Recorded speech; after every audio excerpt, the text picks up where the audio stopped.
Derek, it seems quite incredible that you can be here about to start the race after that horrendous accident. How do you feel? I feel okay. I've got a bit of a stiff neck, obviously, because going into the gravel upside down sort of compacted my head into the car. But I've been to the hospital and we've had x-rays, and it seems everything is fine, no problems at all. So, you know, to me, I didn't have an accident. Here we are, it's race day, and it's important for us to score points. Well, that's tremendous news, but do you know how the accident happened? Yeah, I mean, I come out the Os curve, and as you know, here in the wet, you can't see anything. And I was behind Senna and Prost, and there's a big spray, but they're obviously going quite quick. So I was following the spray, and out of the spray came Badua doing maybe just 150 kilometers, and I'm doing 320. And I never even had time to swerve. I just took the right-hand side right out of the car, and then the car sort of flew a little bit, came down, and then I decided to take the car against the Armco to try and slow the car down, because at that point I was still going the same speed, and I was frightened the car was going to turn over. Well, thank God you're here to tell the tale, and the very best of luck. Thank you, Jonathan. Derek's pluck, grit and determination reminds me of the awful accident he had at the beginning of the Italian Grand Prix at Monza in 1990, when his Lotus overturned coming out of the Parabolica, and the race was stopped, and Derek calmly gets out of the car, runs back to his pit, gets in the spare car and restarts the race. You have to be a very special sort of person to drive in Grand Prix. Mark Blundell in the Lola, and he's starting 5th on the grid. In the Ligier, he's starting 5th on the grid. He and his teammate Martin Brundle have gone very well here, and they say they'll continue to go well. The Ligiers have had an aerodynamic revamp. They've got 25% more downforce. They're going much better with their Renault engines, and we lead away now on the parade lap. Now as Alain Prost leads the field away through to turn 1, this is the first corner that takes the field out onto the main fast part of the circuit. The circuit here at Hockenheim has its own unique character. It has this stadium section, you can see the backdrop with the amphitheatre of grandstands there, but that takes just half a mile. Now you can see them going out towards the first chicane. Now once the race is underway, they'll be doing some 210, 212 miles an hour as they accelerate up. That is the maximum speed towards the first chicane. Then it's hard on the brakes. They'll be braking from 212 there down to 60 miles an hour for that chicane, second gear, punching out of the corner again, accelerating up to the second of these 3 legs on this fast outback section of the circuit. Up this time, not quite so fast, to about 200 miles an hour before the Ost curve chicane. The Ost curve chicane has been modified several times since it was first made, in fact some 5 or 7 years ago, and now it has a surface change there. You can just see the cars over that bump. That's been causing the drivers some problems as we watch Schumacher go through. Out of the Ost curve chicane up to 200 miles an hour for the 3rd straight blind, and as they approach the 3rd chicane, this is the chicane in fact that we saw Derek Warwick launching his car over. It was also the chicane in fact that Berger had a big accident in qualifying. He got out unharmed as they go through that one there, and we're now actually, that is the Ost curve chicane with the back end of the field that we're just following through. The circuit's quite bumpy. You can see that surface change there actually again where they've modified the Ost curve chicane. That's causing the cars problems. The light area on the left is the gravel trap, and you can see the dense forests each side. Now those are the forests that trap the water vapor. If it rains and the spray comes off those tyres, that causes a real problem because there's no wind that can get at the spray, and it hovers there. So they've come out of that. That's the 3rd chicane there. That was where we saw Derek Warwick go upside down, as we actually see Suzuki go in now to the stadium section. He's peeling in there. That is a 140 mile an hour corner in 4th gear. The 3rd chicane incidentally is a similar sort of speed, right down to 2nd gear to Sachs curve. This is where Damon Hill had his little incident this morning, spinning off into that gravel trap, around through the left, the right, through the 2 Opel curves, which lead on to the start-finish line, where we shall soon be seeing the field close up to take the start. And we're looking back now from one of the Williams cars. To be honest, I don't know at the moment whether it is Prost's or Hill's, but the significant thing about the German Grand Prix is that Benetton and McLaren and they're both using the Ford Series 7 engine here today, have closed the performance gap with the Williams Renault. Both Michael Schumacher, who starts third on the grid, and Ayrton Senna, who is fourth, qualified less than a second slower than Alain Prost and Damon Hill. So we're very optimistic about seeing a good, tight, close race today. And this is a circuit where the drivers are flat out for 70% of the race. It's an engine breaker, and it's very demanding indeed. Although the race is only going to last about an hour and 20 minutes, I will be very surprised if more than half of them finish. So watch for the lights. 45 laps, up to 7 seconds after the red, the green. Go, and Schumacher blasts out, and straight into the lead goes the Williams, and Prost is down. There's several cars ahead of Alain Prost. He's had another bad start, so Damon Hill has done it again. He leads out of the Motordrome. There is the Williams. Schumacher is behind him in second place. Prost is coming through to try and take Senna, and he does so. And in fifth position it is Martin Brundle. So, Hill leads, Schumacher second, Senna and Prost going into the chicane together. And somebody's put a wheel in the dust and a spinner there. It's Senna. Ayrton Senna has spun. Ayrton Senna has spun in the McLaren, and he's down to last on the first lap. I didn't see exactly what happened, but there was obviously contact, almost certainly, between the determined Alain Prost and the equally determined Senna. So, there, Prost across the chicane. That's where Matt Mansell went across last year in the Ost curve at the top. They come into that section very slowly indeed, and there's a retirement. Well, it was one of the LaRousse cars, and it is Eric Comas out on lap 1. And Damon Hill leads, Schumacher second. Prost has now got to set about catching his teammate, but before he can catch Damon Hill, he's got to catch and get past Michael Schumacher. And Schumacher has probably got half a second a lap, adrenaline charge. Look at the German flags waving in the background, and this is only the first lap out of 45, and I remind you that Michael Schumacher is in the spare Benetton, not the car he intended to drive. A testimony to his skill and determination. So, lap 1 completed. Hill, Schumacher, Alain Prost coming towards us. Behind him, Martin Brundle is fourth in the Ligier. His teammate Blundell is fifth. Patrese is sixth. Then Berger is seventh. Alesi is in seventh position. And the rest of them go streaming through with Ayrton Senna still last. Replay of the start. Schumacher goes for it. Yes, we can see Schumacher there making a great start from the third row, getting ahead of the Williams. Senna actually managing to get on the inside there, I think, of Prost going through turn 1.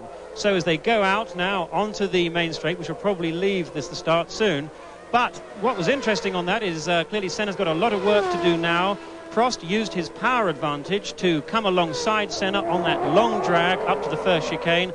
Senna, though, was going to try and muscle his way round the outside, and I just saw a puff of dust as Senna tried to go around the outside of Prost into that first chicane. He got two wheels on the curb. It was a manoeuvre that is very much in Senna's style, but on this occasion he did not get away with it, ended up losing control of the car and giving himself a lot of work to do now.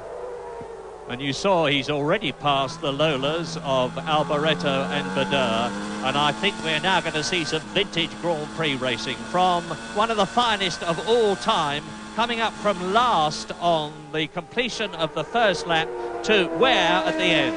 Well, I would be sure that he'll be in the points if he finishes, but meantime it is still Schumacher there in the Benetton Forward on lap 2. He's into the Motordrome now, round the Sachs curve into the Opel curve, which leads to the completion of the lap when he goes round this right-handed section now. He's up into sixth gear, doing about 170 miles an hour. The gap between Hill and Schumacher on lap 1 was exactly 1.97 seconds, and it's now 3.2 seconds. So Damon Hill is pulling away, and I'm glad to say that Michael Andretti is now. There is Michael Andretti is going strong. There is Senna, and he's now past Katayama. He's past Fittipaldi. He's past the two Lolas. There is Senna. And on lap 2, race order is Hill leads Schumacher, Prost is third, Brundle is fourth, Blundell, his teammate, is fifth, Patrese is 6th. Then it's the 2 Ferraris of Berger and Alesi. Michael Andretti has completed a lap and is in 9th position and went very well in the warm-up, incidentally. There he is going into the chicane, following Thierry Boutsen. Ayrton Senna following Thierry Boutsen, and Boutsen is in 19th place. And in front of Boutsen is Alliot, with Comas having already retired. And the producer is very sensibly staying with Ayrton Senna because he's carving his way through the field like a hot knife through butter. He's taken Boutsen, he's got Alliot in front of him in the Larousse now. Alliot is in 18th place, and in front of Alliot is JJ Leto. Senna on the right, taking Alliot, so Senna is now 18th from 26th, and this is lap 3 out of 45. Next target, JJ Leto. Coming towards us is Derek Warwick, followed by Suzuki, followed by Johnny Herbert, followed by Fittipaldi. There is Barrichello, that is Leto, and here is Ayrton Senna in 18th position. Damon Hill has just gone through in the lead at the end of lap 3, and the gap between him and Schumacher is 3.2 seconds. You watch the mercurial Ayrton Senna. There is Fittipaldi, his countryman who comes from Sao Paulo. Does Fittipaldi in the Minardi Ford. So Warwick, Suzuki, Herbert, Fittipaldi, Zanardi, Barrichello, Leto and Senna. Ayrton Senna now 18th. And look, he's got to cut his way past all these drivers. He will do it, of course. There's absolutely no doubt about that. And you really have to get your timing and your tactics right when you're in his situation. Yes, here at Hockenheim is one of those rare circuits where slipstreaming and overtaking really are a relatively easy thing to do. As we see Senna there, slipstream, he got the toe on the Sauber, came alongside and managed to outbrake him into that first chicane. But of course for Senna it's a lot of hard work. For Schumacher he must be feeling some relief because these two have been incredibly closely matched all the way through. We've got Prost there who on lap 3 set the fastest lap, and that means that between the first three, Hill, Schumacher and Prost, we've got a battle lining up, and I think we can expect to see those three actually pull away from the two Ligiers behind. A great shame that Senna did make that mistake, I think, on the first lap, because, as I said, these two have been incredibly closely matched. Indeed, on top speed, they were within 1/100th of a second in qualifying. Quite extraordinary. Senna has passed Leto. He's chasing another countryman, also from Sao Paulo, Rubens Barrichello, in the Jordan Hart, and Barrichello is in 16th position.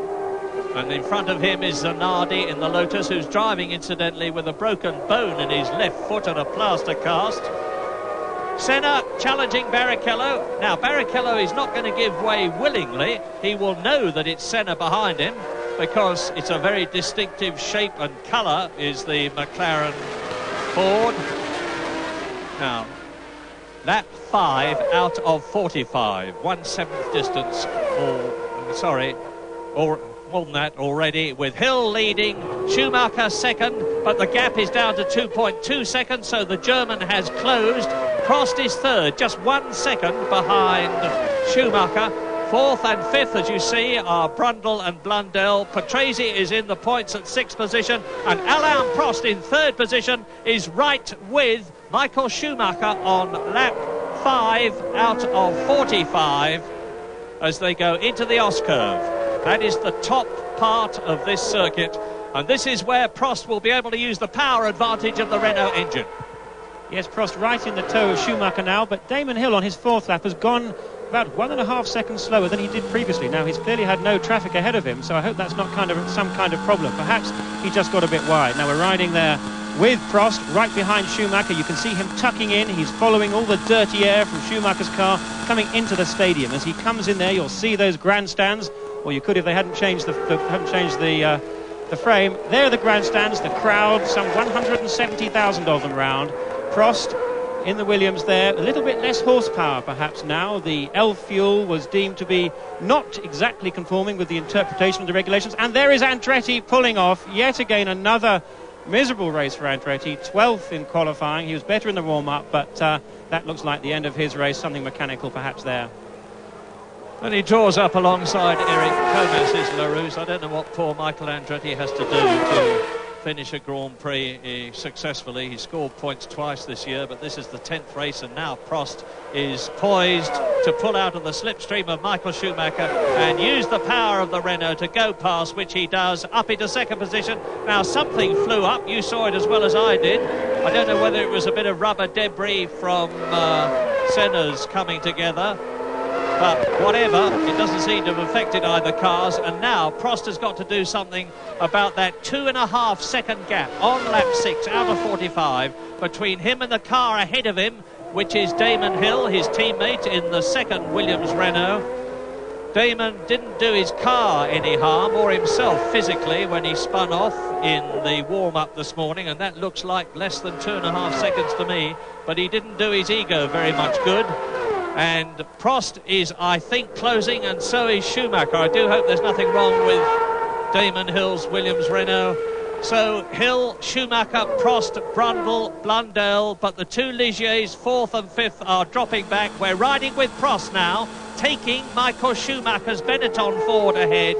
The Frenchman smoothly moves to the left. He's got the momentum, he's got the power. You can see Hill's... And look, you saw there was a puff of smoke or something from the car ahead from Damon Hill. I don't know if it's just sparks from the under tray, or if he put his wheel on the dusty section of the course, but there's something happened, and here he is anyway, and he's completing the lap. The gap was 2.6 seconds between Hill leading and Schumacher second on the previous lap. It's now 3 seconds between Hill and Prost, as 4th and 5th Brundle and Blundell in the two Ligiers are battling, going through into the first long leg into the forest. And Damon Hill has just made the fastest lap of the race, 1 minute 45.236 seconds, which is about 3 seconds off Riccardo Patrese's lap record last year in the Williams Renault, when Riccardo was recovering from his tyre stop and trying unsuccessfully to get past Ayrton Senna's McLaren Honda, as it was last year. But now the two Englishmen in the Ligiers. Now, why are we looking at this replay? Well, there you can see the answer. There's two people off. I can't see who they are in this blurred picture. Well, one of them looked like a footwork, but I will reserve judgment on that, because here you can see Alain Prost, who has already this year won 6 times in the Williams Renault. He's closing up on Damon Hill. These are the top 3. We're on lap 7, and in the background you see the two Ligiers. You saw Riccardo Patrese's car. We're into the motordrome now, and I'm glad to say that that flash that I saw from Hill's car, he's getting it very out of shape there, was sparks from the skid plates underneath the tray at the bottom of the car. So it looks to me as though Damon Hill may have a handling problem. I know that both the Williams Renaults had a great deal of trouble in getting their active suspension set up right in practice. Both Hill and Prost were complaining about the bumps and had to work very hard to improve things yesterday. Alain Prost quickest then, 1 minute 45.079, and that is 7/10 of a second faster, and he's going for it. Prost is about to take the lead from Hill, and he does so. Now, Jonathan, I'm noticing that Hill is sparking from the under tray all the time. Do you think that there is a suspension problem? Well, it could well be. The active suspensions that virtually all of these front-running cars run, in fact, not the two Ligiers out of interest, but part of the role of that is to raise the car up relatively on the straights. Left to its own devices, the springs and tyres squash the car down into the ground, or rather the downforce squashes the springs and the tyres and causes the car to go down. The active suspension actually counteracts that, and at speed it counteracts the force of the wings pushing the cars down and has to lift it up. Now, maybe on Damon Hill's car it's not doing the job well enough and the setting is not quite right. He seems to be dropping back. Schumacher looks like he's making inroads. Yes, the very determined German is definitely closing up on Damon Hill's Williams Renault. Derek Warwick has been in the pits. He's disappeared from our lap chart, and I fear that the Englishman may have had to say enough after that colossal bash. No, he's back in the race. I'm glad to say that Derek Warwick has rejoined. He's gone back from the pits into the race, and on lap 8 you look at Damon Hill in second position. There is Schumacher behind him. They're entering the start and finish straight. And Schumacher, I remind you again, as you watch the top three, Prost, Hill, Schumacher, and then a clear track, Schumacher in the spare Benetton. The two beautifully matched Ligiers are together, but Riccardo Patrese there is closing up on them, no doubt about that. In seventh position, it is now Alesi. Eighth there is Berger. And ninth behind him is Carl Wendlinger. And in 10th position, there is Ayrton Senna, who has worked his way up in the McLaren Ford from 26th on the first lap to the position he is in now. 10th place. He is really flying. Senna's lap time, incidentally, 1:45.967, is still about 6/10 off the lap speed of Alain Prost, who is leading the race. But before very much longer, Senna, I'm sure, is going to be in the points. His next target is Carl Wendlinger's Sauber Ilmor. There's the Brazilian. He's on lap 9 out of 45. And it really is, to put it mildly, a great pity that he went off for whatever reason on the first lap. Absolutely, it's a great shame for Senna, of course, but it has also deprived us of one of the potentially great battles of the race. You know, Senna and Schumacher have been very, very evenly matched. McLaren have made some good progress since the last race at Silverstone, and interestingly, Senna has done his first testing for the team, believe it or not, since February this year, but that's obviously worked to good effect. They ran the latest Series 8 specification Ford engine in qualifying. They've reverted to the Series 7 in the race, mainly I think because of greater reliability. They have had some problems, or they had some problem with a gearbox oil leak in the morning warm-up with Senna's car, and I think they've taken the conservative route. But there are the two Ligiers. These have been very evenly matched. They're running the same V10 engine as the two Williams cars, but they do not have the active suspension, and that is quite a disadvantage here at Hockenheim. So they're doing a great job, as are the two Ferraris. Alesi going well, Berger going well. Worth bearing in mind that because of their excessive fuel consumption, these Ferraris have to start the race some 30 kilos heavier because of the increased fuel load they have to carry because of that thirsty, and it has to be said, not particularly powerful engine. You're watching Senna, 10th place. The footwork comes into the pits again. I suspect it's Suzuki. Derek Warwick's been into the pits. You remember I said I couldn't identify the cars that went off. Well, one of them was certainly Derek Warwick's footwork, and he had damage to his car. And it looks as though Suzuki has been given a stop-go 10-second penalty for some reason.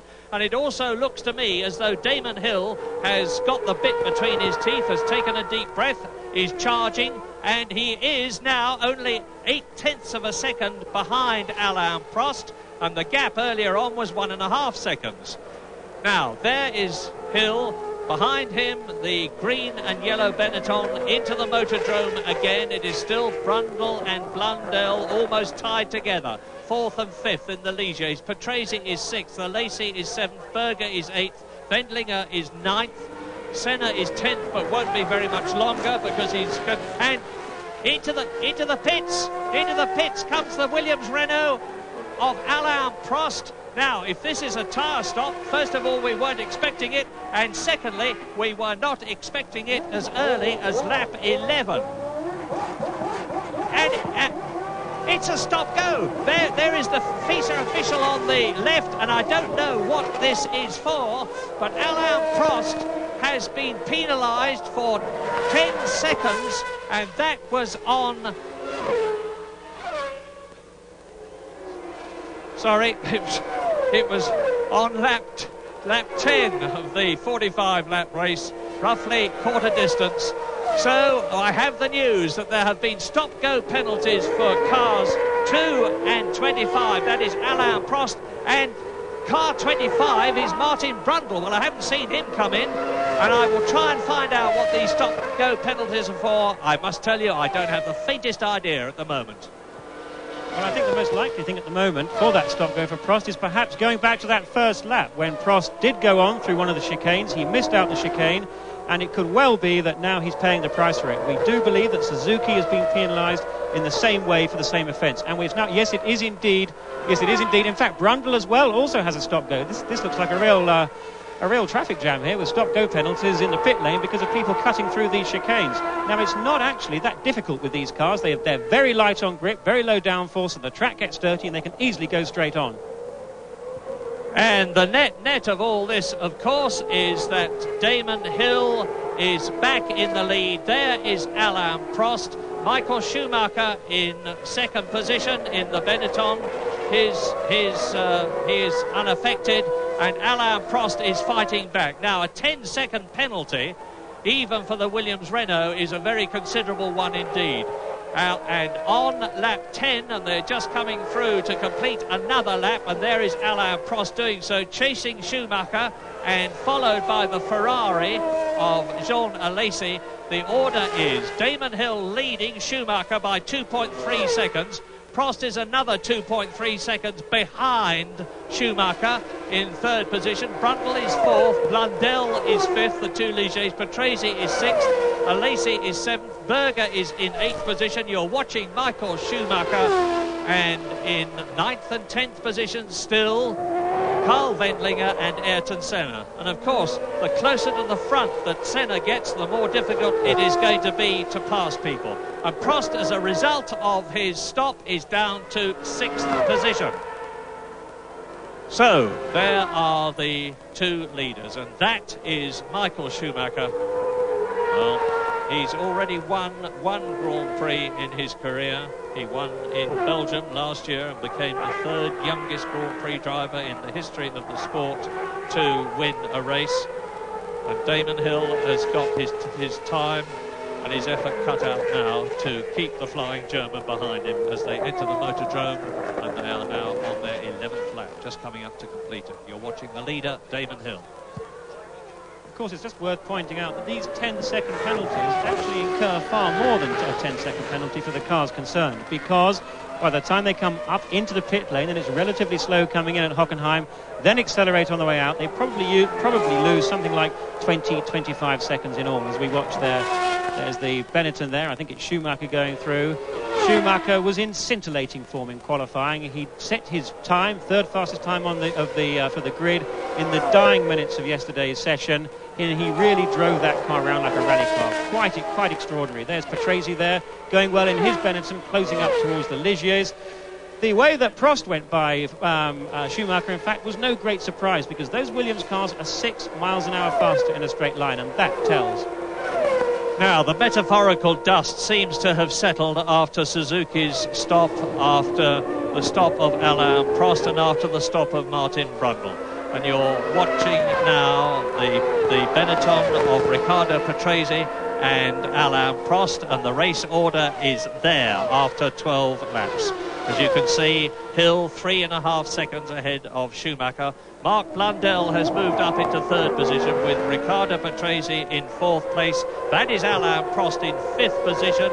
In sixth position is Jean Alesi, and here they come. Now, Blundell, Schumacher, Prost, Ligier, Benetton, Williams, followed by the Ferrari, and we are on lap 12.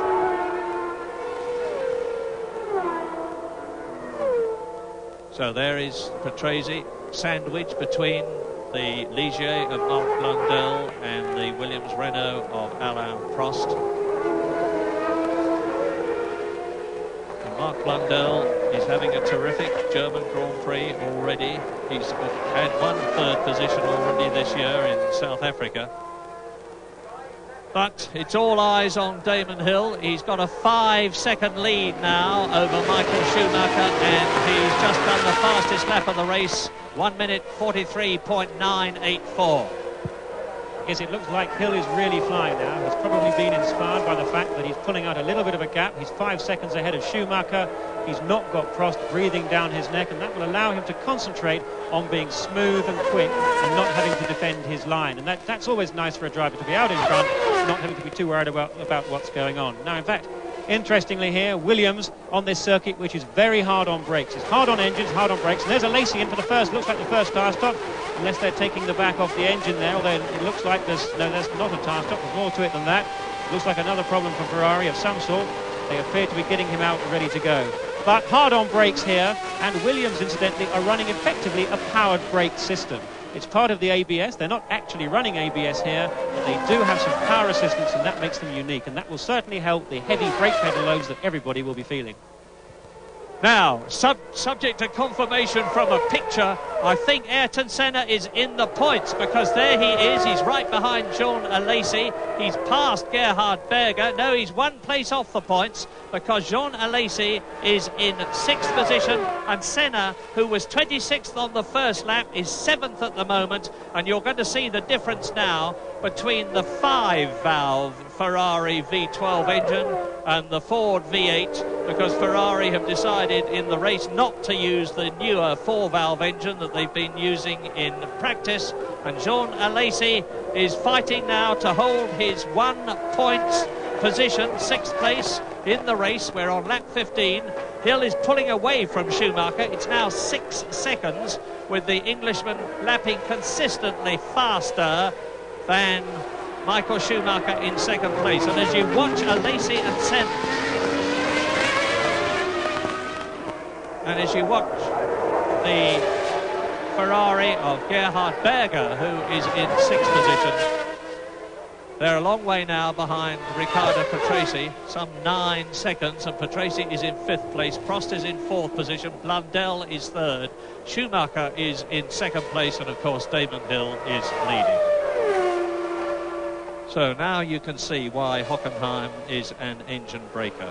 I said earlier on that the drivers are flat out for 70% of the lap, compared with Monaco, where they're about 45% of the lap flat out. That's Damon Hill. Now look back, and you should see Michael Schumacher's green and yellow Benetton appear into the picture out of the chicane. There it is. The next one you will see is the blue car of Mark Blundell. Well, you may not actually, because he's now 13 seconds behind Michael Schumacher. Blundell 3rd, Prost 4th, Patrese 5th, Berger 6th, Senna 7th, by passing Carl Wendlinger 8th. Herbert is 9th, Fittipaldi is 10th, and Martin Brundle is down into 11th place as a result of that 10-second stop. On the left of that graphic is the throttle pedal position of Michael Schumacher's foot. In the middle you see the speed in kilometres an hour, and the gear is the single figure underneath, and the revs on the right. So 12,000, 13,000, and the revs pitching up and down all the time. And Schumacher is dropping back all the time. Hill's just gone. Oh! Schumacher locks up Hill as he goes into the Ost curve. The new configuration of the Ost curve is really catching people out. It caught Mansell out last year when he actually went off the course and across a bit of the old course for a few yards before he rejoined, chasing Ayrton Senna, and Michael Schumacher nearly did that then. He's pushing terribly hard in 2nd place and won't have done his tyres any good at all. There is Alain Prost in 4th position. In 3rd position, because he's got ahead of Mark Blundell, so Prost is up to 3rd. Blundell is 4th. Behind him, Patrese is 5th position. We're on lap 16 out of 45. There's still a long way to go. Well, Prost. This is a mark of the determination of Alain Prost. Just watch his smooth driving, because he's fought back from that 10-second penalty. He's up into 3rd position, but he's got a long way to go before he catches Michael Schumacher. But Riccardo Patrese in 5th position is gaining on Mark Blundell. So Williams-Renault leads, Benetton Ford in 2nd position, Mark Prost in the Williams is 3rd, Blundell is 4th in the Ligier, then Patrese. And Hill is now 12 seconds ahead of Schumacher. The Benetton into the pits and out just 6.1 seconds. And I'm very surprised that Schumacher has come in.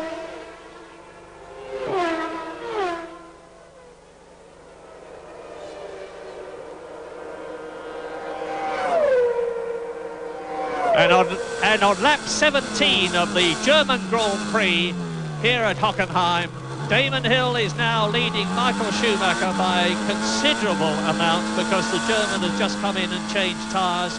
Alain Prost was in third position and may well have gone up to second. To be honest, I was concentrating on Schumacher, but there is Prost. Blundell is still carrying on well in the points in the Ligier ahead of Riccardo Patrese, Gerhard Berger. Ayrton Senna is challenging for 6th position in the points, having gone down to 26th position on the first lap. And Alain Prost is showing his quality. So the two Benettons are together behind Prost and behind his teammate Damon Hill. The German Grand Prix is well and truly on now. There is Blundell in third position.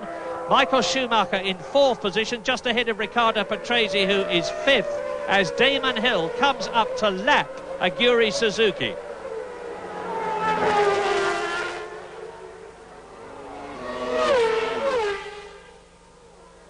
Damon Hill leading on lap 18 out of 45. And the Englishman in the Williams Renault that everybody in Britain I know will be hoping last better than it did in the British Grand Prix when Damon Hill lost that lead on lap 42 and his chance of his first Grand Prix victory. Well, I think the real question with that pit stop from Schumacher is, was it because that his tyres were losing performance, or did he indeed flat spot his tyre? We saw the left front lock up, and that can actually cause quite a vibration, and it could well have tipped the balance into that decision into coming into the pits and stopping. And that looks like Schumacher going by, squeezing himself by as he goes by Blundell there. That moves him back up to third place, and with that fresh set of tyres he should have quite a performance advantage. Well, what we need to do now is to wait to see what the Williams duo do. Will they come in for tyres, or will they carry on? We're up to lap 17. If they're going to go for tyres, they really will need to do it in the next 5 laps for it to be worthwhile. Prost 22 seconds behind Hill. It's going to be very important for Damon to try and really take good advantage of the lead that he's got. He's going to be clearly very, very eager to make amends for his minor indiscretion this morning, and also get over his big disappointment from Silverstone, and a win here would clearly be tremendous for him. And of course Michael Schumacher forcing, he's got past Blundell, as you can see now. There is Prost second, Schumacher third, Blundell trying to resist Riccardo Patrese, who is in fifth position ahead of Gerhard Berger. Some 11 seconds down the road is Berger. Damon Hill well away now on lap 19 out of 45, and because there's a long gap before we wait for the second place man to come through out of the right-hander, across the marks on the road, which are of course the starting grid pattern. Alain Prost is 21 seconds now on lap 19. We're getting on towards half distance, and 21 seconds is an enormous gap. Now, you are watching the Ferrari and Ayrton Senna. As towards us comes Gerhard Berger. He is in 6th position. Senna behind him is in 7th place.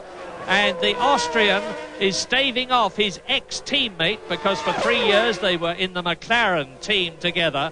And Gerhard Berger, who went off very badly indeed yesterday in practice in the Ferrari and destroyed it, as a result of which he's in the spare car today. Looks as though he's about to lose 6th position to Ayrton Senna, who forces his way up the inside, but the right-hander is Gerhard Berger's, the left-hander is still his, and the right, because he got the right line entering the chicane, and he's still 6th.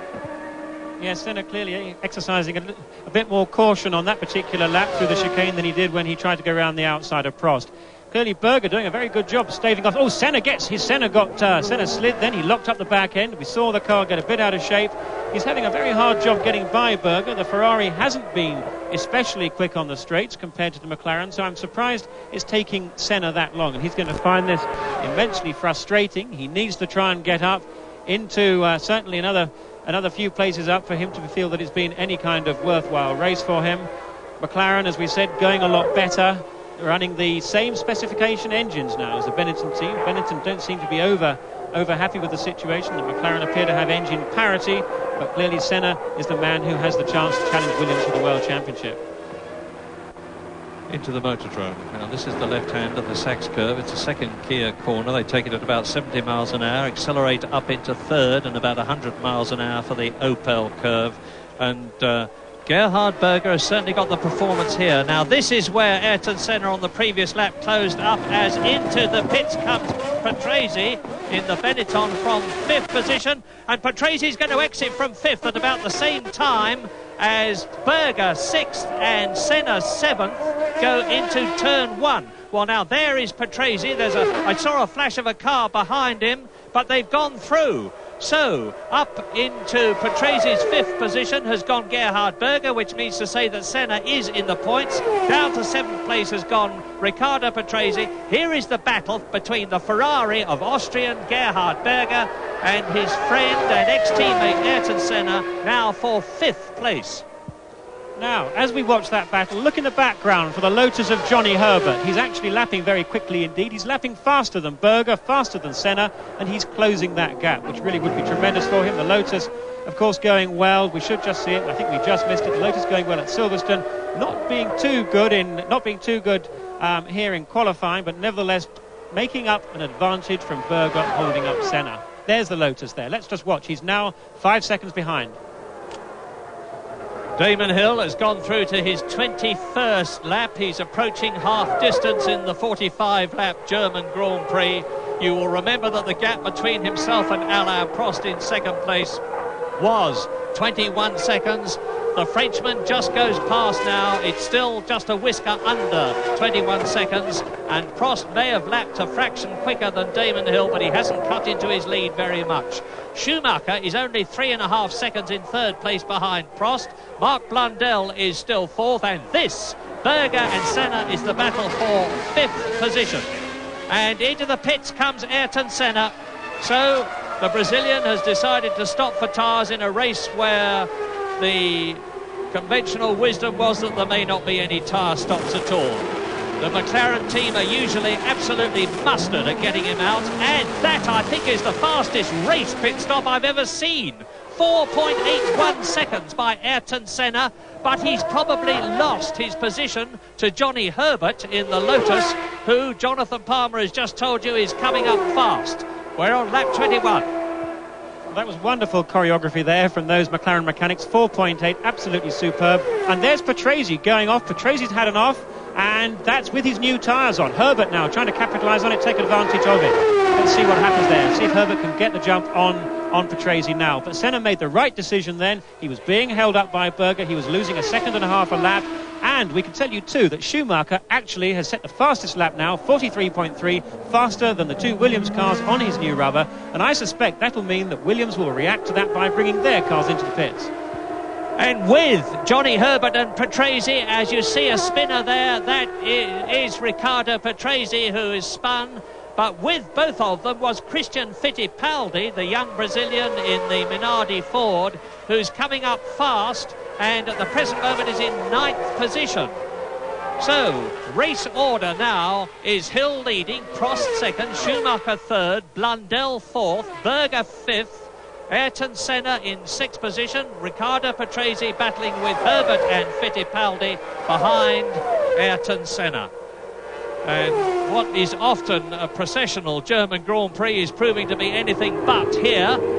And I'm looking too to see where Martin Brundle is.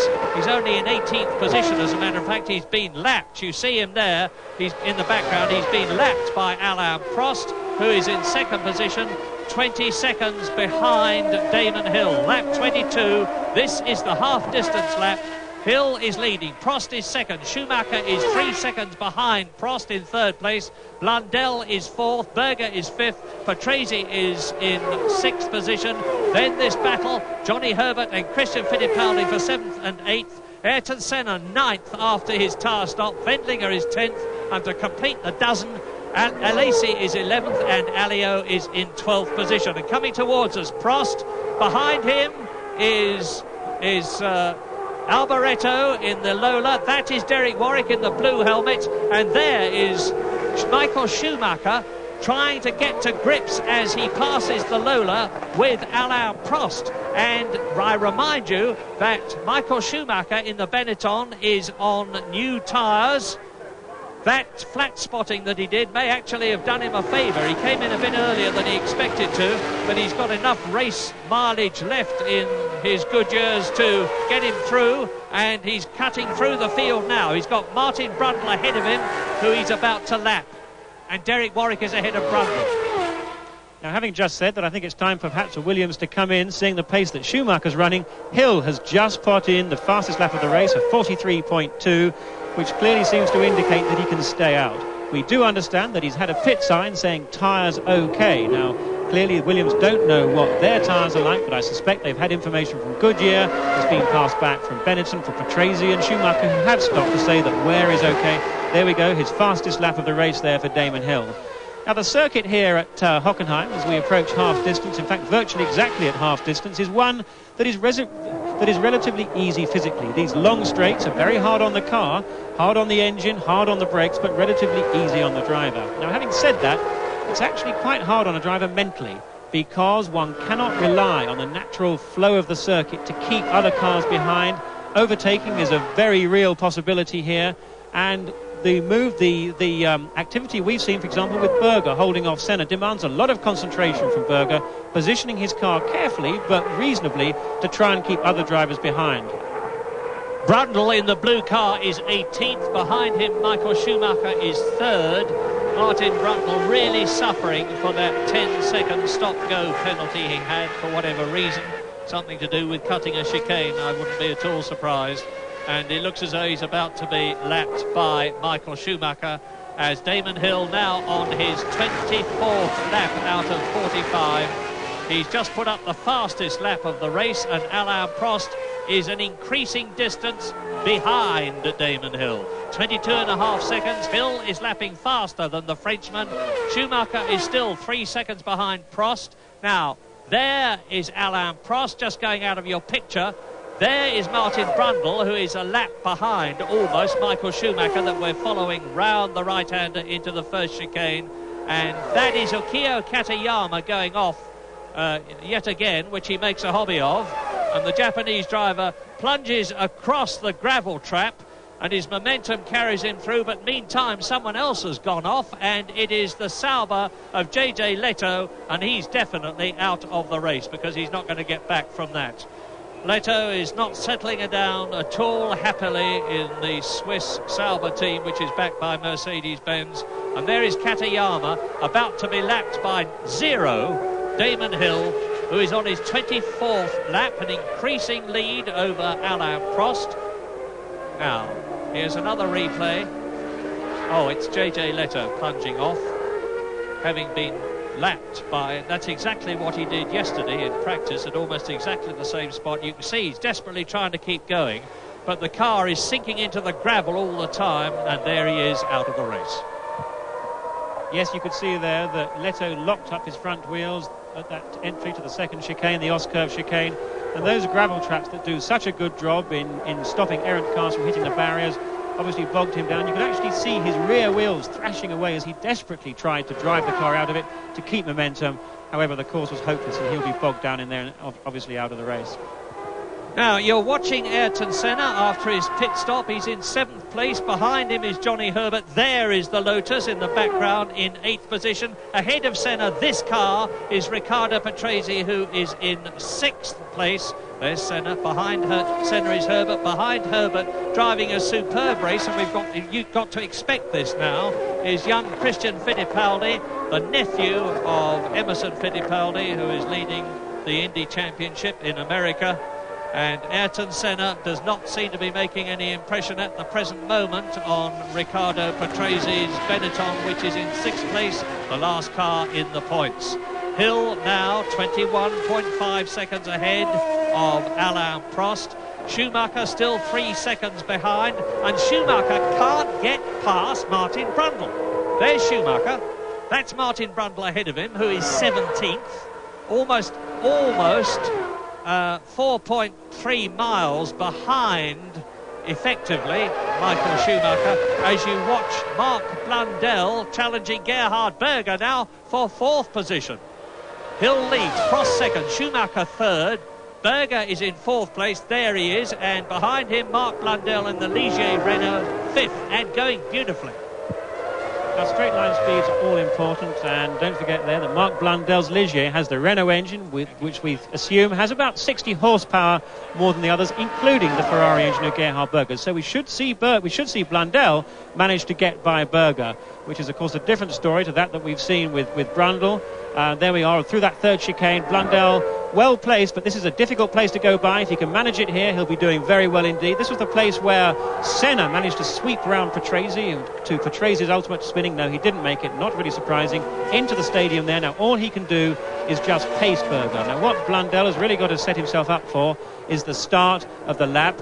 As they go through the stadium section, he's got to be right on his tail so that as they go out on the long drag, pulling up to that 212 mile an hour top speed, that he'll be in good shape to slipstream by. He should be able to do it.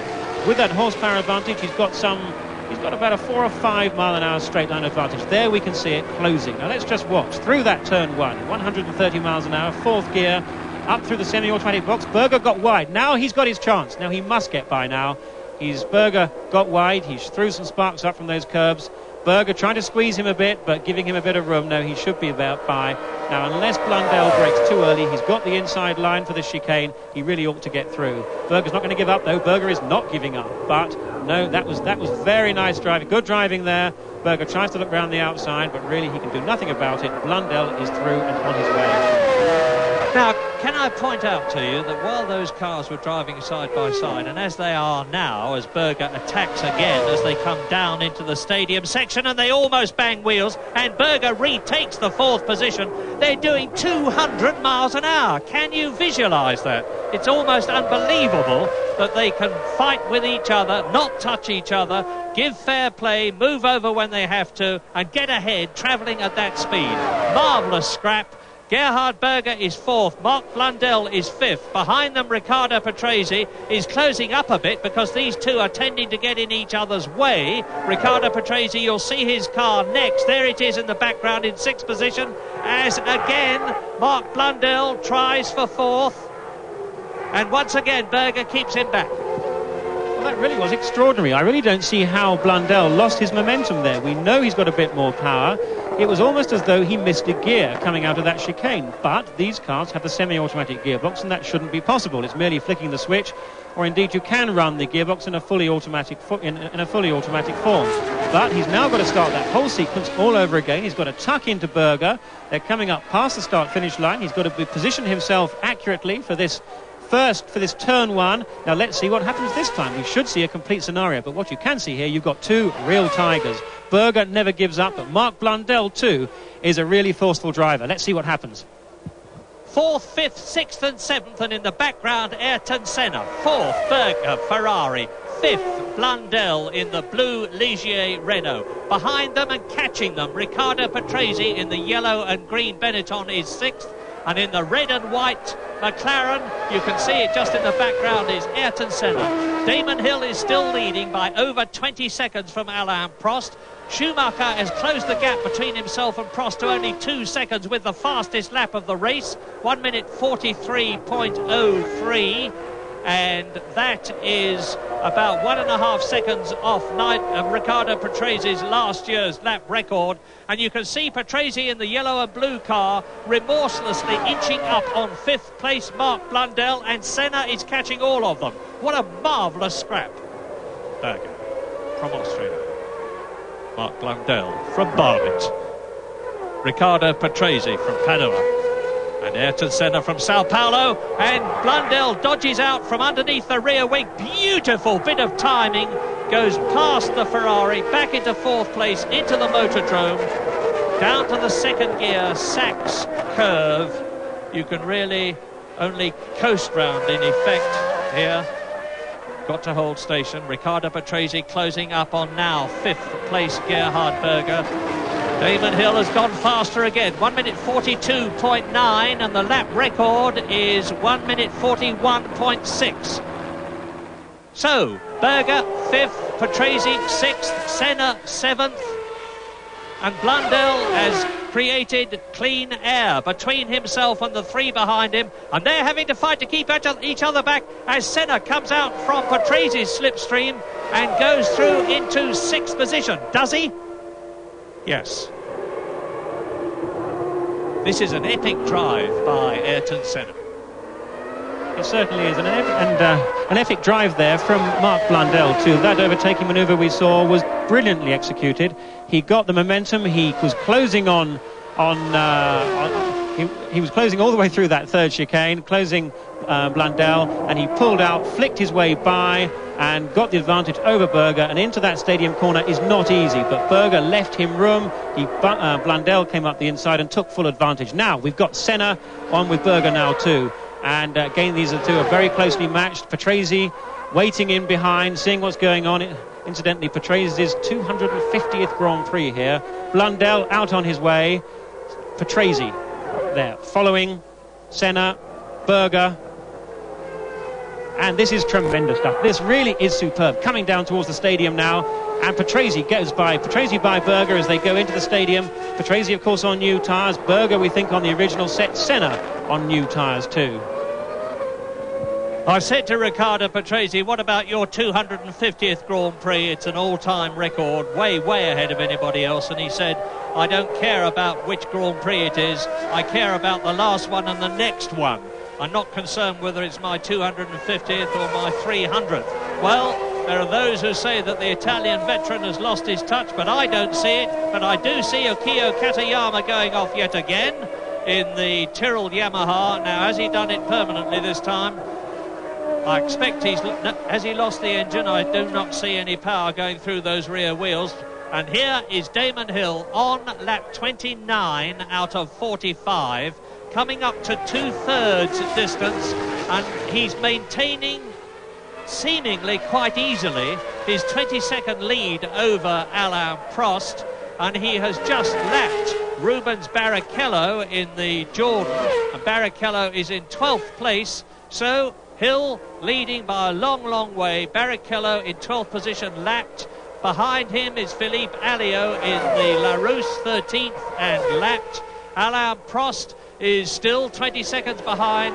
Schumacher is 2.6 seconds in third place behind Alain Prost. There is the German, and he's gone ahead, as you can see, of Martin Brundle. Now, we didn't see that happen, but Schumacher has got past the Ligier Renault, and that's enabled him to close the gap between himself and Alain Prost. There is Prost, and that is Ayrton Senna, who is now in 4th position behind Michael Schumacher. A quite incredible drive by 3 times world champion Ayrton Senna, because it bears repeating that he's come up from 26th on lap 1 to 4th position on now lap 30, or it will be when he crosses the line very shortly. And you can see the mass grandstands in the back. There's 100,000 spectators seated around the Motordrome section of Hockenheim. There's another 70,000 spread out, and Mark Blundell is being caught by Ayrton Senna. Mark Blundell is 4th. There is Senna in 5th place, ahead of Riccardo Patrese. Hill is on lap 30, still 20 seconds ahead of Prost. And the Ford V8 engine, which McLaren took this year after losing the Honda V12 at the end of 1992, has served them extremely well, because Ayrton Senna has already won 3 Grand Prix this year against expectations in Brazil, at Donington and Monaco. There's Blundell. Now he's got a fight on his hands, to put it mildly. You can see Senna. Now, where is he gaining his time? Well, I'm sure Senna is gaining generally around the circuit, because don't forget, Senna is on the new tyres. Blundell on his original set. Blundell's got the speed advantage. He's going to have about a 5 miles an hour advantage on Senna on the straights, nevertheless. And we're going to see some great racing from these two. Don't forget, actually, Blundell was one of the McLaren test drivers last year, so Senna knows him well. He has a lot of respect for him. But Senna's closing. He's closing at about the rate of half a second a lap. And we should see within perhaps another couple of laps, these two closely locked in battle. Meanwhile, at the front, we've got Damon Hill. Prost is actually turning up the wick, and that looks like one of the Tyrrells. There's Katayama pulling off there. Obviously, he did get going from that spin, but not to much avail. But back at the front, we've got Prost turning up the wick now. He's lapping a little bit faster than Hill. He's set the fastest race lap so far of a 42.7. Hill still 20 seconds ahead. Prost just 3 seconds ahead of Schumacher, who's also going well. And I think the real source of interest now is, can Hill stay out on that set of tyres? If he can, I really do think he's looking in very good shape, because we have a mere 15 laps to go now. For Prost to pull in 1.5 seconds a lap looks pretty impossible for me. So I think that providing that set of tyres on Hill's Williams can last the distance, then I think he's going to be in very good shape indeed. And at this stage of the race, I am not saying anything at all about Damon Hill, except that he's leading on lap 32, having just lapped in 1 minute 43.2, which is about half a second off the fastest lap that we have had.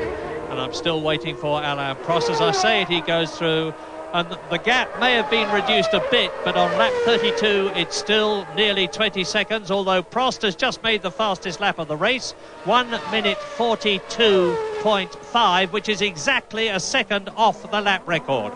Schumacher is now 4 seconds behind Prost, so Prost, in increasing his speed, is not only slightly catching Damon Hill, but has eased away a bit from Michael Schumacher in third position. Then that terrific scrap, Ayrton Senna now up into fourth position in the McLaren Ford. Fifth position, he's still chasing Mark Blundell. I'm a bit ahead of myself there. And in sixth place, Riccardo Patrese, followed by Berger. Herbert is in eighth position. Fittipaldi is in ninth position. And there is Karl Wendlinger, the Austrian driver in the Sauber. And he is chasing Alesi, who is in 10th place, as we see again Ayrton Senna and Blundell. And Mark Blundell, who is very inexperienced compared with Ayrton Senna, because this is only Blundell's 24th Grand Prix and it is Ayrton Senna's 152nd. But Blundell is holding the Brazilian off.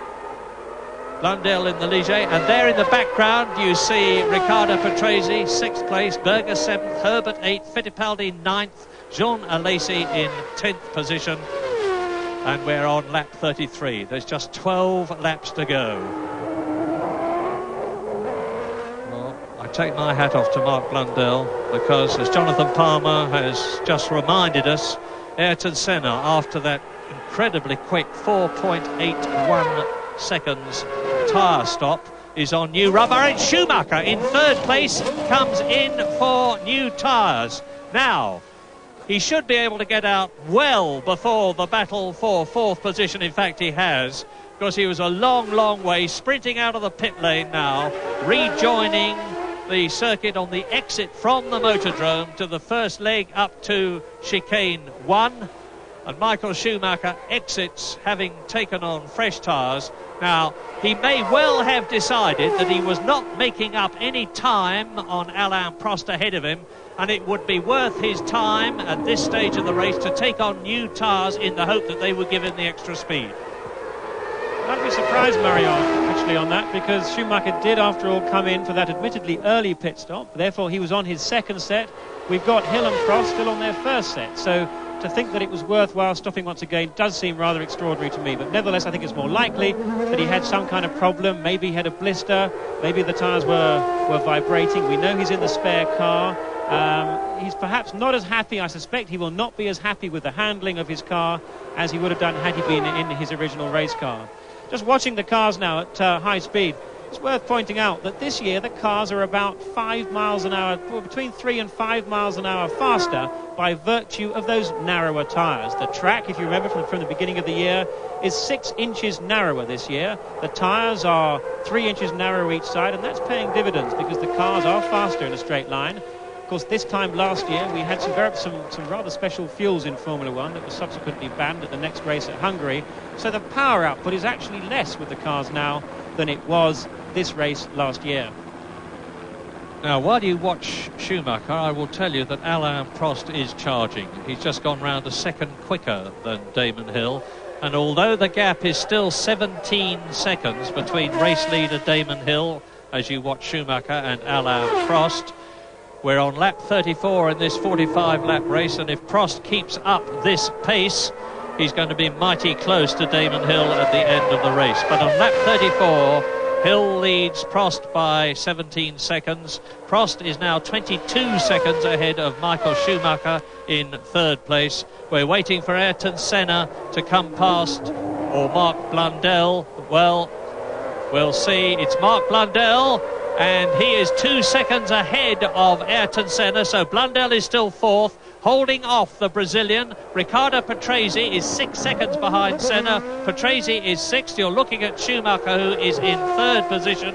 And then in seventh place it is Gerhard Berger. Eighth is Johnny Herbert. Ninth is Christian Fittipaldi. 10th is Alesi. 11th is Wendlinger. 12th is Barrichello, who has been lapped. So Damon Hill has lapped everybody up to Carl Wendlinger in the Sauber, who is in 11th place.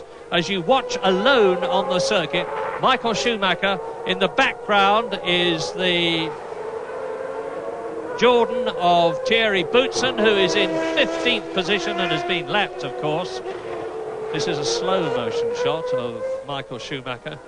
Gives you an idea of how stiff the active suspension on his Benetton Ford is as he gets the wheel up on the curve. Now he's coming through to complete his 35th lap. 10 laps to go. Damon Hill leading by 16 seconds, but Prost is definitely lapping a second faster. He's in amongst traffic here.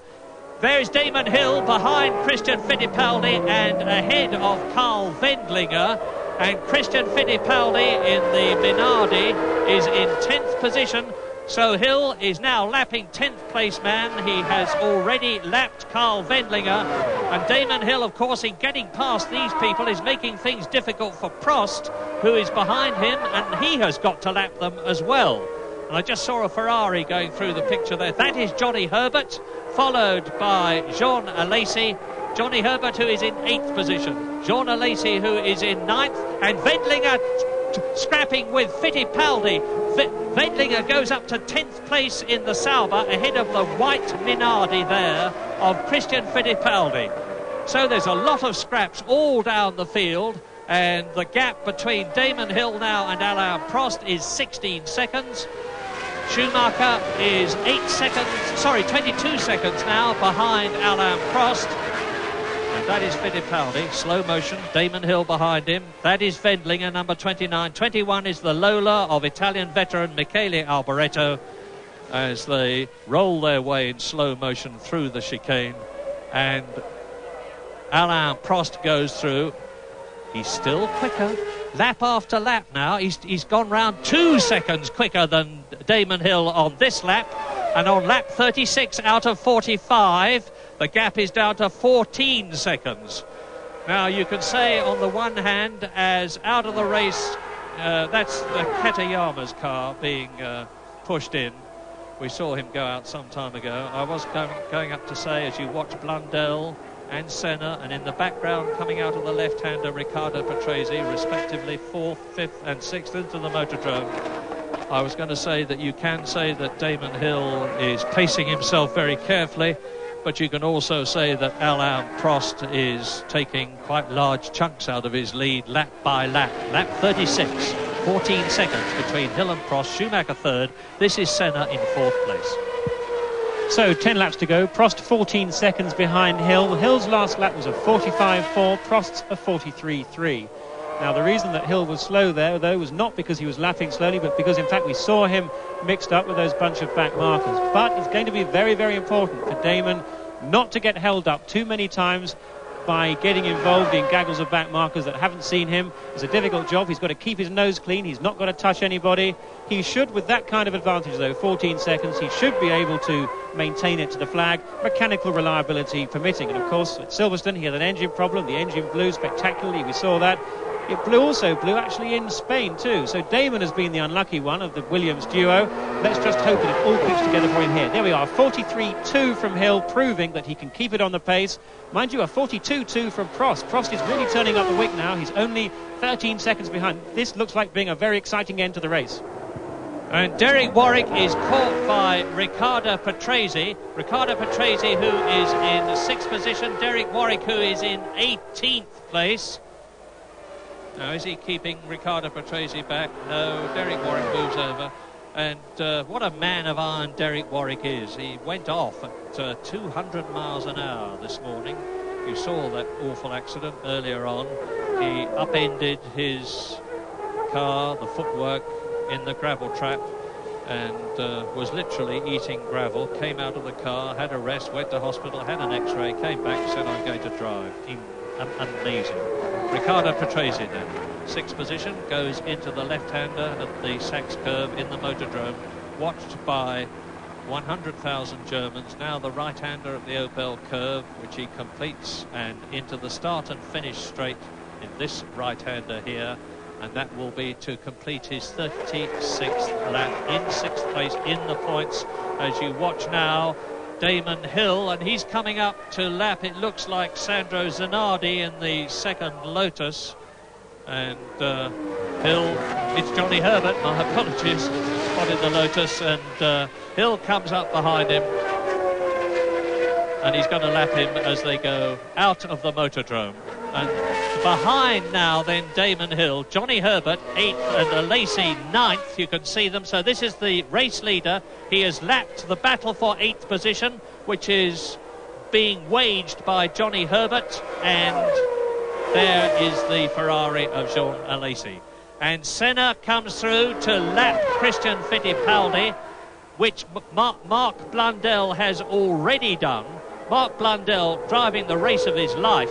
You may say that the race of his life was the 3rd place that he had in South Africa, but he hadn't got the pressure there that he has now, and to be able to keep behind him 3 times world champion Ayrton Senna, who has won 39 Grand Prix in his life, is a superb achievement. And Ligier, who were taken over by a new owner at the beginning of this year, set themselves a World Championship points target of 30 points for the whole season. They got 15 at the half distance point, and it looks as though they're going to get more in this race, with Blundell still in 4th place into lap 38 ahead of Senna. Yes, Ligier came in for a fair bit of criticism from the French press over the winter for taking 2 British drivers, but I'm sure there is little question now that decision has been vindicated. They are one of the few teams to really make dramatic strides of progress, and a consequence, I'm in no doubt, of the good work, the great work, in fact, that Mark Blundell and Martin Brundle have done there. Senna following. It's going to be very hard, for Senna to actually catch up, and certainly to overtake the Ligier with its performance advantage. But at the front, thinking of Renault engines, Damon Hill now 12.5 seconds ahead. He's still looking reasonably comfortable. But of course, it's great to see Williams racing here at all, because a week ago, that really did look in question. In the wake of the FISA decision, we had active suspension, traction control, semi-automatic gearboxes, all apparently being banned for this race at Hockenheim. Fortunately, sanity ruled last Thursday, and these devices were all allowed to run, not just for this race, but for the remainder of the season. That was the only really sane decision. But there are going to be new regulations formulated in the next couple of weeks. And I think there's little doubt we're going to see passive cars, i.e. without active suspension, without traction control, and that has to be good news, but possibly with semi-automatic gearboxes for 1994. We're on lap 39 out of 45. Prost is continuing to lap a second faster than Damon Hill. The gap is down to 11.8 seconds now, so it's getting closer and closer. Michael Schumacher, that you watch, you will just have seen, has gone round in 1 minute 41.8, and that is only 0.2 of a second off last year's lap record by Ricardo Patrese in the Williams Renault, using wider tyres, better fuel and greater downforce, which meant to say that he had a quicker car. So Michael Schumacher on his third set of tyres, he stopped twice, is really flying now. I have to say, I don't think he's got a hope of catching Prost. He's some 20 seconds behind him, but he is lapping 1.2 seconds faster than Prost. Now coming towards us is Michele Alboreto, who looks as though he's going to finish a Grand Prix in the Lola Ferrari. The Italian, who's driven for Ferrari himself, has had a couple of 11th places this year, but that's all. And still, Blundell is ahead of Senna. Blundell 4th, Senna 5th. Hill leads. Prost is in 2nd position. In 3rd place, it's still Schumacher. 6th behind Senna is Patrese. 7th is Berger. 8th is a Lacey, who has now got ahead of Johnny Herbert, and they've both been lapped. 10th is Wendlinger, 11th is Fittipaldi, in 12th place is Martin Brundle, who is making no progress at all through the field, and I therefore suspect he's got some kind of a car problem. Senna, 5th place behind Mark Blundell, into the Motordrome again. And the leaders, with Damon Hill some 12 seconds to the nearest whole second, are now on their 40th lap, as is Michael Schumacher, and they're all lapping within a few tenths of each other. And Mark Blundell is being held now. It's a Jordan, is it Boutsen, or is it Barrichello? Can't see it from the stance of the driver. It's Thierry Boutsen, but he's held Mark Blundell up a bit. Mark Blundell gets the Jordan Hart between himself and the McLaren, and if Boutsen held up Mark Blundell, he's not going to make things any easier for Ayrton Senna, which will help Mark Blundell. The leaders are on lap 40, as I said. Hill is now lapping faster than Alain Prost. They're on lap 41 now, and Senna charges. He gets past Thierry Boutsen on braking as they go into the chicane, and in doing so his momentum has carried him up closer to Mark Blundell's Ligier in 4th place. And Damon Hill has extended the gap. He's lapped nearly half a second faster than Alain Prost. He's on lap 41. It's a 45-lap race. Williams-Renault leads Damon Hill. Williams-Renault second, Alain Prost. Benetton Ford third, Michael Schumacher, 17 seconds behind Prost and lapping faster than ever, 1 minute 41.86. That's 2/10 of a second, as I said, off the lap record. Into the Motordrome again come Blundell and Senna, and this is the fastest man in the German Grand Prix at the moment, who's maintaining his record of appearing on rostrum after rostrum this year. Now, there is Johnny Herbert being caught by Alain Prost. Herbert, who is in 9th place, is going to be lapped by Prost as they go as they come out of the chicane, rather. But I was talking about Schumacher, and he's already had 3 second places this year, 3 third places, and Herbert moves over, lets Prost through. Herbert's having his own battle, of course, with Carl Wendlinger for 9th position and holding it. Now, this should have helped Damon Hill. The gap was 12.3 seconds at the end of lap 40. And Damon Hill has just gone through. Now, remember that, 12.3 seconds. I'm waiting for Alain Prost. The seconds are ticking away. The Frenchman exits the right-hander down the start, and it's 13.4 seconds. So Damon Hill, taking advantage of the traffic, he's now on his 42nd lap out of 45 in the German Grand Prix, and he is 13.5 seconds ahead of Alain Prost. It certainly looks like another Williams 1-2. Yes, I think so now. With that kind of lead, just 4 laps to go, 13 seconds is very comfortable indeed. And I can't see anything that Prost can do now to close that gap or get anywhere near it. Still seems to be something of a mystery as to why Schumacher made that second pit stop for his 3rd set of tyres. Maybe he had a problem that we didn't know about, but it does seem that Williams' strategy on tyres has worked this time. The Williams car, despite being the fastest car on the circuit, is actually relatively easy on the tyres. By having that performance advantage, they can keep the car slightly, very, very slightly within the limit, and that's enabled them to run through the race on 1 set of tyres. Of course, Az actually has Berger there, that Damon is just looking for a way round. He looks comfortable now, but the guy who is flying is Martin Brundle, and Senna is in the pits. Senna's in the pits. He's got the, it looks like maybe another set of tyres. Yes, another set of tyres on, and even better. That looked even better than the 4.8 seconds that he had before. So, Senna being held up by Blundell, potentially nothing to lose. I'm not sure as he goes out, but Martin Brundle is actually 11th place now, just 2 seconds behind Wendlinger and closing fast.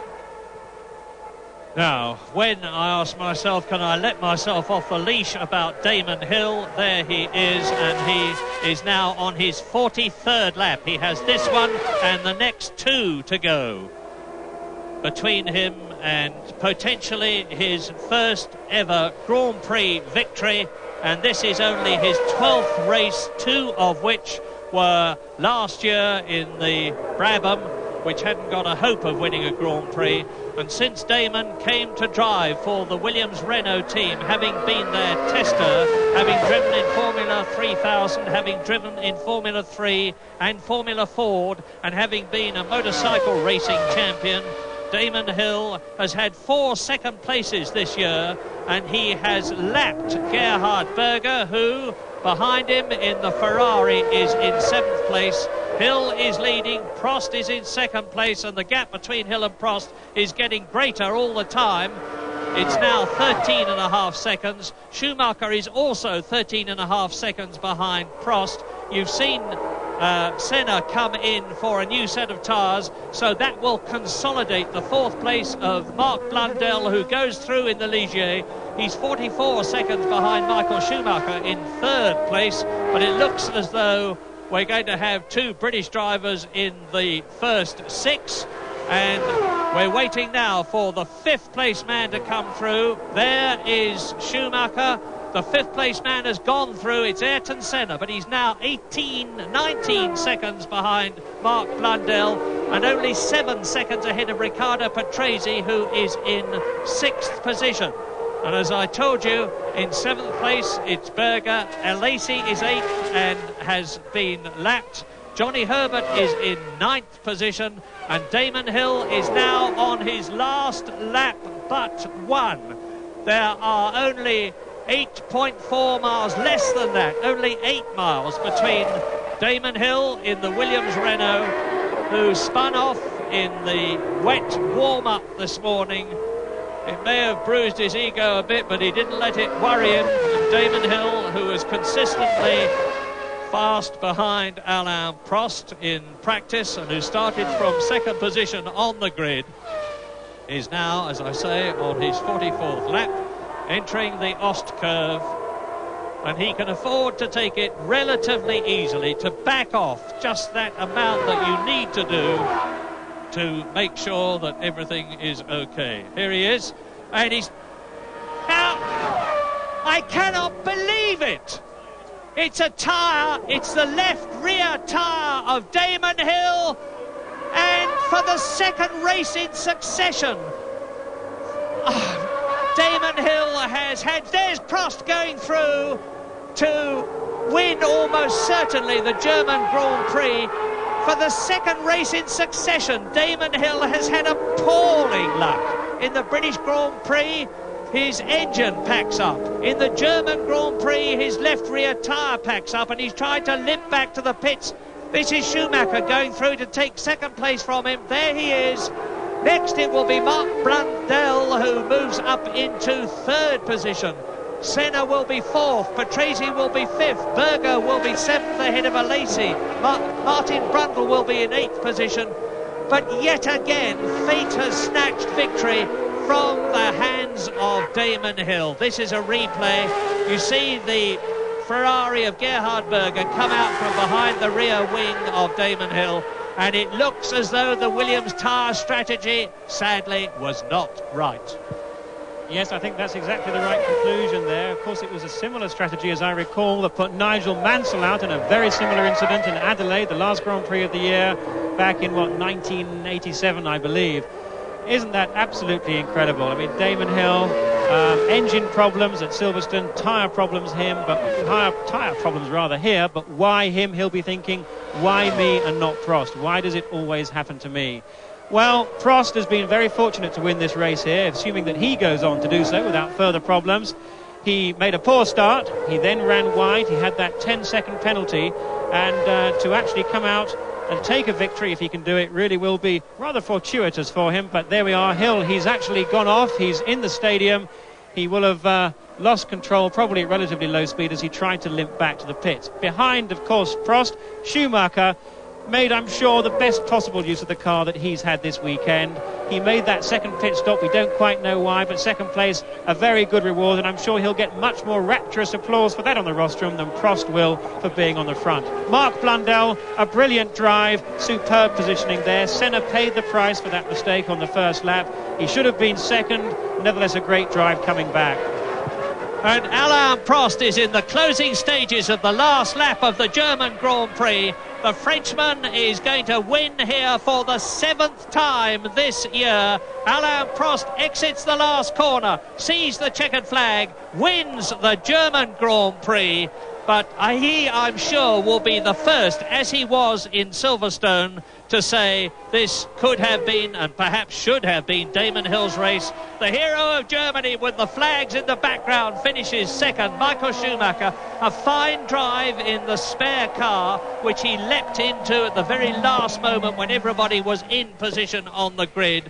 And so now, with a Williams Renault having won, a Benetton Ford having finished second, we wait for Mark Blundell to come home in third position. And Schumacher is waiting for, I suspect, a German flag to be given to him. Yes, that's it, so that he can parade it before his joyous countrymen as Mark Blundell exits the motordrome at the end of lap 45 in the German Grand Prix to take his third position this year, to give Ligier another 4 points by beating Ayrton Senna.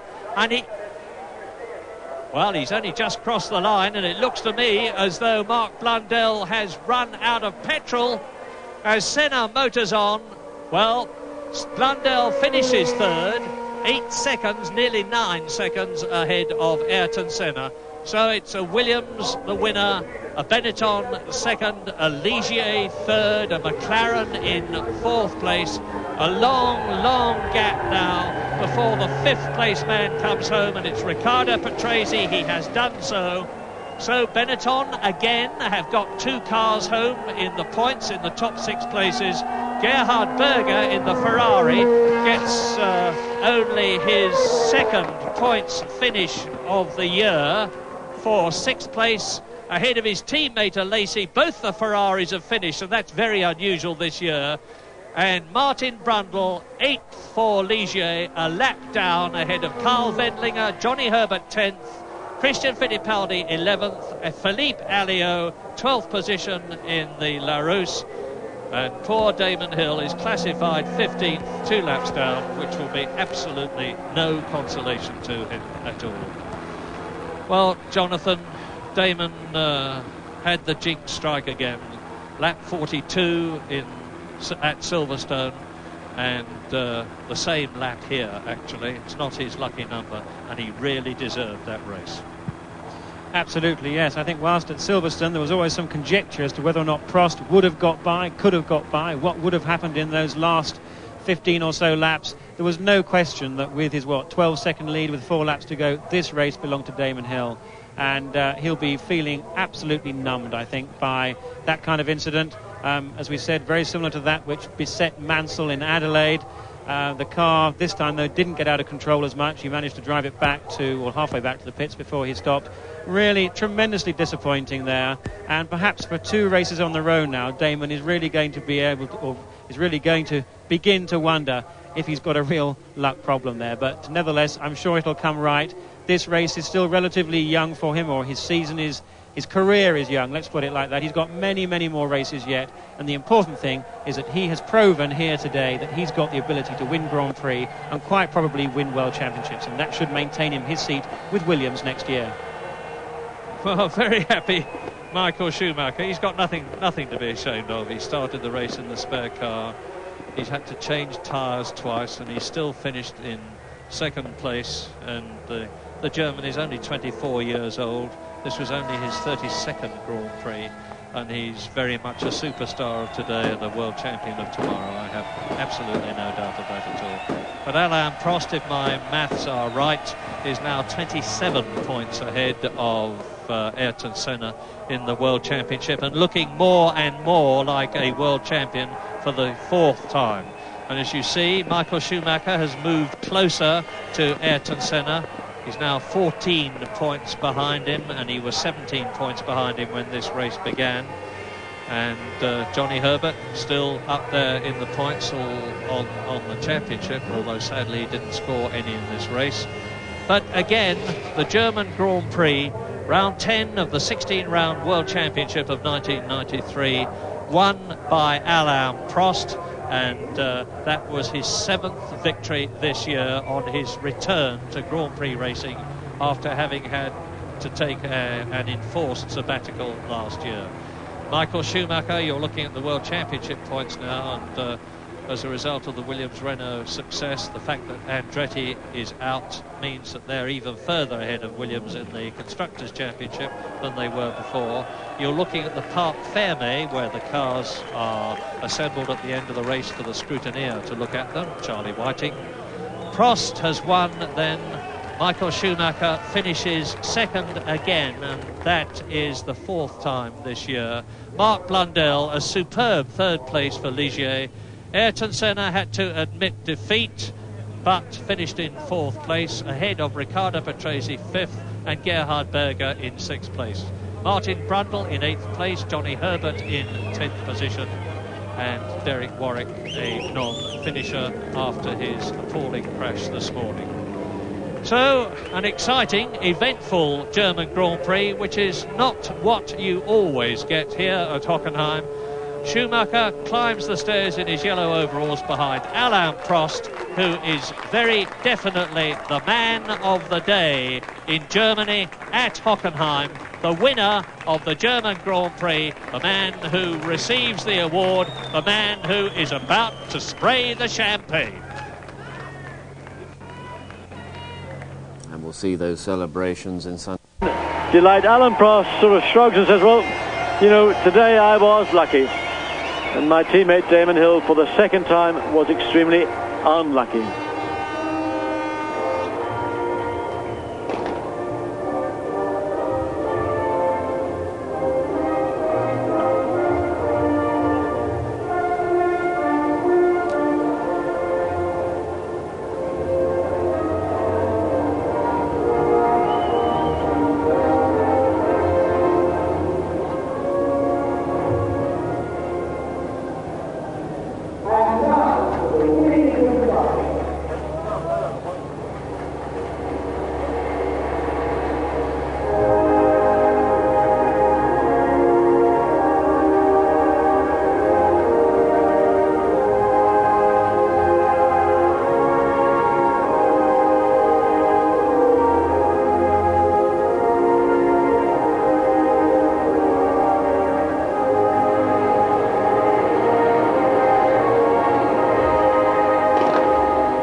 The national anthem for the winning driver and the winning constructor here at Hockenheim.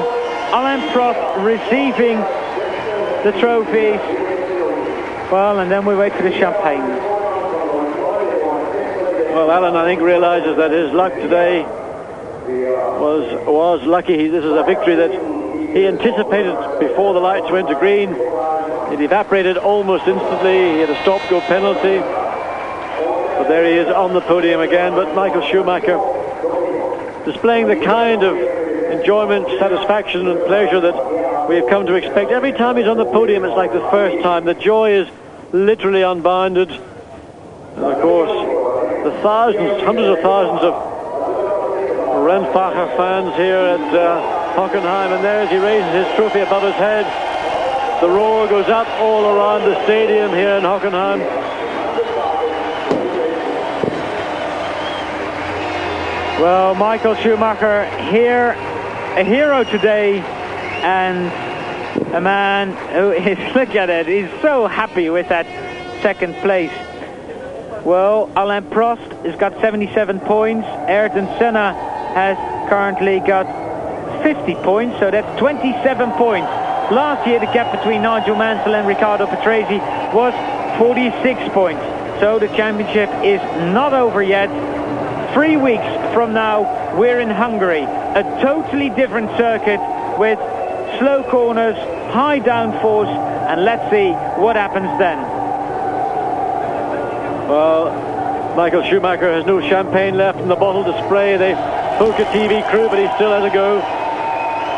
Well, from John Watson and Al Arkell, from the whole Eurosport team, thank you for watching today. We hope you watch the magazine on Wednesday. In fact, I was thinking about getting points, maybe 3, 4, and I was catching Damon during the race, but it was not very easy. Was decided to attack him at the end of the race, but then I had some vibration in the straight. I don't know if it was coming from the car or the tires, so I've decided to slow down and just finish second. It was good for the championship. Then I saw he had a problem. It was half a surprise, in fact. So, but he was very unlucky again today. Yeah. Can you tell us a little bit about the penalty? Were you surprised by this 10-second penalty? I think I was more than surprised. I think it's a scandal because we talked about this chicane this morning at the driver's briefing, and I went straight ready on purpose just to avoid an accident with Martin Brundle. It was when I was braking, I saw him in the mirror. He was spinning behind me, and I knew that if I wanted to slow down and take the corner, it would have hit me for sure at the back. So I've decided to go straight. I went slow, and I did not take any advantage of this maneuver. And I think it was just to make the race more interesting, and I don't think that is correct. Turning to you, Michael. Running a strong third for much of the race and claiming second in the spare car and in front of an ecstatic home crowd, this must have been a great weekend for you. Yeah, it really was a great weekend. I mean, on Friday I could set the car in the first row and the crowd was crazy about it, and on Saturday we had a nice fight about third place, and today I was fighting about third place again, and in the end I just was lucky to get the second. But I think at home to be second behind the Williams, I think you can't do anything better. We have done a fantastic race. Unfortunately we had to use the T car, which was okay but not as good as my race car. I don't know the problem with my race car, but there was a little. But the decisions with tyre stop and everything was again perfect, and big compliment to the team, but a bigger compliment really to the fans here in Germany. I think it's the best crowd I have ever seen. What? And to me. Yeah. Well, you're improving by a place each time, so perhaps next year? Yeah, that's right. I mean, last year third, this year second. Maybe next year, yes. Okay, thank you. Mark, turning to you. Second rostrum visit this year in a season which has seen an upturn in Ligier fortunes. Good race? Fantastic race. I mean, yeah, Ligier have come a long way in this season. I don't think they were anticipating to score so many points at this stage in the season. But great for me. Had a great battle with Gerhard. Had some extra wide wheels in his Ferrari. Managed to get by him. And then a good battle with Senna at the end. Maintained the gap. And lucky just to finish because the last 2 or 3 laps had some gearbox problems. So thanks for the team. They've done a good job, and great to be here again. Well, now looking ahead, 3 weeks we'll be in Hungary. I think I'm right in saying that none of the 3 of you up here have ever won in Hungary. So what chances do we have there, Alain? For me, I need to practice the start if I want to win in Hungary. That's what I'm going to do next week. And of course, maybe we can see Damon third time lucky, do you think? Very unlucky here. I hope so for him, because for sure it was a strange race at the beginning for me, but he deserved to win a race this year anyway. And it's quite difficult when you have, I mean, what happened to him at Silverstone and 2 weeks later at Hockenheim. But I think he's strong enough to go again and try to win the race in Hungary. And Alain Prost strengthening his championship position by virtue of that, his 7th win of this season so far. He leads Ayrton Senna by 27 points. Michael Schumacher in 3rd. Mark Blundell coming into 6th position with his 2nd third place of the season. And the Constructors' Championship dominated by Williams, 52 points clear of McLaren as they head for the next round, as you heard, in Hungary in 3 weeks' time.